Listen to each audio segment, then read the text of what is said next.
টেবিলে বই ছড়িয়ে ছিটিয়ে রেখে এক মনে বাইরের দিকে তাকিয়ে আছে অবনী। সকালের স্নিগ্ধ মৃদু হাওয়ার বাইরে পরিবেশটা কি সুন্দরই লাগছে। হালকা হালকা আলো ফুটে উঠছে আস্তে আস্তে। এমন একটা পরিবেশ দেখা মিস করে বইয়ের দিকে মুখ গুজে রাখতে একদম ইচ্ছে করে না অবনীর। নিজের মনের কথায় সায় দিয়ে রান্নাঘরে গিয়ে এক কাপ চা বানিয়ে ছাদের দিকে পা বাড়ালো অবনী। এই বাড়িতে আসার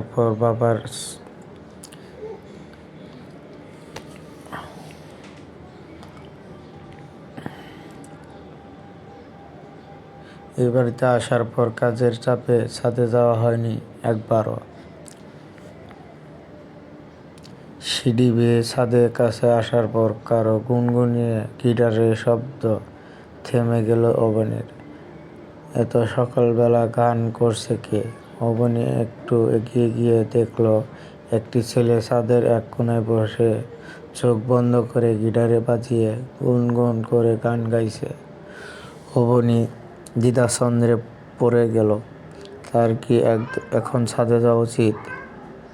কিন্তু এমন একটা পরিবেশ মিস করতে সায় দিচ্ছে না অবনীর মন। ছেলেটা তো চোখ বন্ধ করে আছে, তো সমস্যা কি? অবনী পা টিপে টিপে হেঁটে ছাদের অন্য পাশে চলে গেল।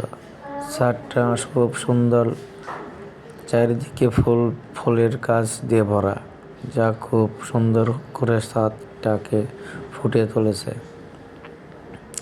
হালকা বাতাস বয়ে আসছে চারদিক থেকে। সকালে সুন্দর এই পরিবেশের সাথে গিটারে টুংটাং শব্দ আর গুনগুন গান দুটি বাতাসের সাথে মিশে যাচ্ছে যেন। অবনীর খুব ভালোই লাগছে। এক হাতে ছাদের রেলিং ধরে আরেক হাতে চা নিয়ে নিচে নারিকেল গাছে চূড়ায় বসে থাকা হলুদ রঙের পাখিটার দিকে তাকিয়ে আছে সে। পাখিটার মতোই ছন্ন ছাড়া মনে হচ্ছে তার নিজেদের। পাখিটা একবার এই গাছ তো আরেকবার ওই গাছ এ ঘুরে বেড়ায়। ঠিক তেমনি অবনীও হয়তো এই বাসা থেকে ওই বাসা করতে হবে, কারণ নিজেদের বাড়িটা যে আর নেই। পিকুর কথা বড্ড মনে পড়ছে অবনীর, কিন্তু কিছু করার নেই। কাউকে গিফট দিয়ে আবার ফিরিয়ে তো আর আনা যায় না। একটা দীর্ঘশ্বাস ফেলে আবারও পাখিটার দিকে তাকিয়ে আছে অবনী।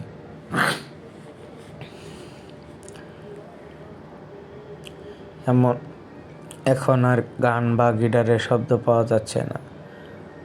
অবনী আর কিছু না ভেবেই নিচে যাওয়ার জন্য পা বাড়ালো, কিন্তু কিছু দূর এগিয়ে যেতেই ঝামেলা বেঁধে গেল। অবনীর হাত থেকে বেখেয়ালি ভাবে টুপ করে নিচে পড়ে গেল চায়ের কাপটা। এতে বেশি সমস্যা না হলেও চায়ের কাপের ভাঙা টুকরোগুলো তুলে উপরে উঠে যখন দেখলো ছেলেটি তীক্ষ্ণ দৃষ্টিতে তাকিয়ে আছে ওর দিকে, তখনই ওর কাঁপাকাঁপি শুরু হয়ে গেল। ছেলেটা বেশ কিছুক্ষণ তাকিয়ে থেকে অবনীকে প্রশ্ন করে বলল, কে আপনি? এই বাসায় থাকেন? আগে তো কখনো দেখিনি।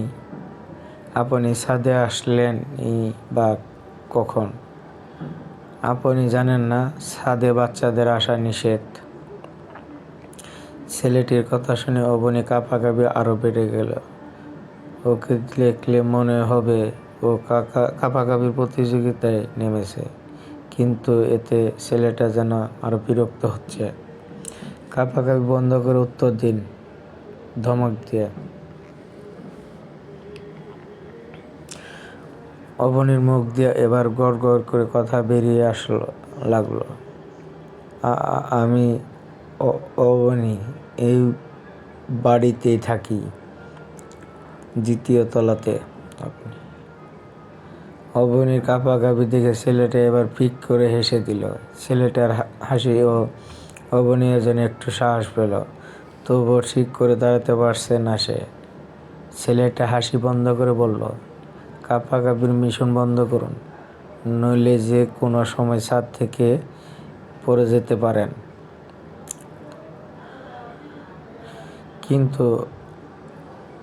আমি কিন্তু এত মহান নয় যে ধরব।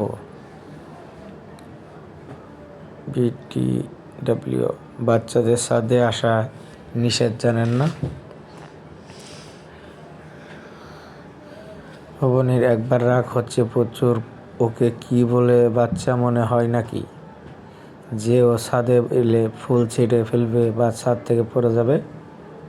আমি বাচ্চা নয়, 18 বছর বয়স আমার, জব করি আমি, তাই আমার বাচ্চা বলবে পারেন না আপনি? ও রিয়েলি? তুমি বাচ্চা নও, 18 বছর বয়স তোমার, কিন্তু দেখতে তো একদম পিকাচু বাচ্চাদের মতো লাগছে। এটা বলে ছেলেটি খিলখিল করে হাসতে লাগলো, আর অবনীর রাগ যেন দ্বিগুণ বেড়ে গেল। এত সুন্দর সকালটা যাচ্ছিল, তার মধ্যে জুটে গেল এক ঝামেলা। অবনী কিছু না বলে রাগে সিঁড়ির দিকে এগিয়ে যেতে নিলেই ওর পায়ের ভিতরে চায়ের কাপের কাজ ফুটে গেল। অবনী ব্যথায় কুপ এড়িয়ে উঠল। ছেলেটি দৌড়ে গেল অবনীর কাছে, কিন্তু অবনীর কাছে টুকরোটা বের করে ব্যথা নিয়ে চলে গেল।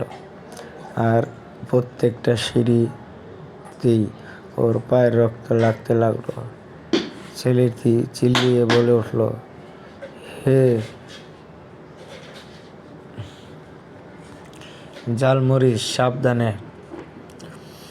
অবনী কোনো রকম হেঁটে নিজের রুমে চলে গেল। পা কেটে গেছে, মা দেখলে রাগ করবে, তাই তাড়াতাড়ি করে একটা কাপড় দিয়ে পাটা বেঁধে নিল। বিরক্ত লাগছে তার কাছে, প্রচণ্ড রকমের বিরক্ত। এই বিরক্ত শব্দটাতেও যেন এখন এক বস্তা বিরক্ত এসে ভর করেছে। এত সুন্দর সকালটা হুট করে ওই পাজি চাকচিক্কা ছেলেটার সামনে পড়ে নষ্ট হয়ে গেল। ছেলেটাকে মনে মনে আচ্ছা মতো বকাঝকা করতে করতে রেডি হতে লাগলো অবনী। প্রথম মাসে অফিস কামাই দেয়া ঠিক হবে না বলেই মনে হলো। অবনী তাই কাটা পা নিয়ে কালো রঙের সত্যি কাপড় পরে চুলগুলো বেগুনি করে বেরিয়ে গেল অফিসের উদ্দেশ্যে। সকালে ঘুম থেকে উঠেই পিকুর সাথে কথা বলতেছিল নীল। পিকুর সাথে কথা বলতে খুব ভালোই লাগে তার। নীল যা বলে পুনরায় সেই ধ্বনিগুলোই উচ্চারণ করে পিকু। কিন্তু আজ বারবার নীলের কথার সাথেও অনি করছে। সেই শব্দটা বড্ড ভাবাচ্ছে নীলকে। ছোট্টখাটো বিষয়গুলো কে খুব মনোযোগ দিয়ে ভাবাটাই নীলের স্বভাব। কিছুক্ষণ ভাবার পর তার মনে হলো, আচ্ছা পিকু, অবনীকে অনি বলছ না তো?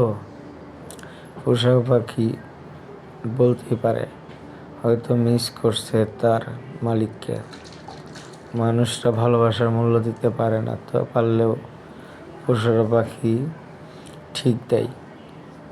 একটা দীর্ঘশ্বাস ফেলে পিকুকে রেখে অফিসে যাওয়ার জন্য রেডি হতেই নিল সে। আজ একটা ইম্পর্ট্যান্ট ক্লাস থাকায় অফিসে যেত না সে।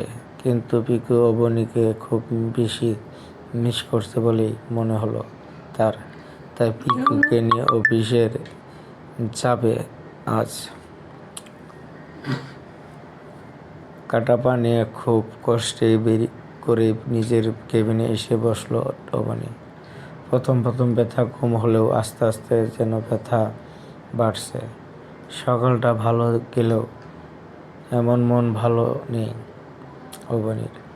মাথায় নিচু করে বসে আছে সে। কিছুক্ষণ পরে কেউ এসে ডেকে উঠল, হেই অ্যাটিটিউড গার্ল। অবনী আর বুঝতে বাকি রইল না যে একটা নির্জয় এখন তার নিজের চুলগুলি নিজেই ছিঁড়তে ইচ্ছে করছে। আজকেই কেন এই প্যারাটাকেও আসতে হবে? অবনী বিরক্ত মাথায়